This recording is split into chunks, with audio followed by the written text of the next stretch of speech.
नमस्कार मित्रों, नमस्कार। आप सबको मेरा नमस्कार। मेरा नाम अश्विन वैद्य है।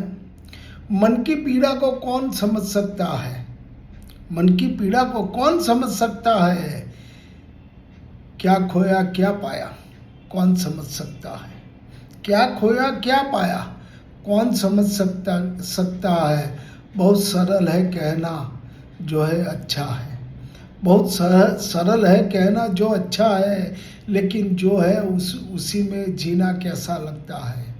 लेकिन जो है उसी में जीना उस कौन कैसा लगता है, कौन समझ सकता है? कौन समझ सकता है?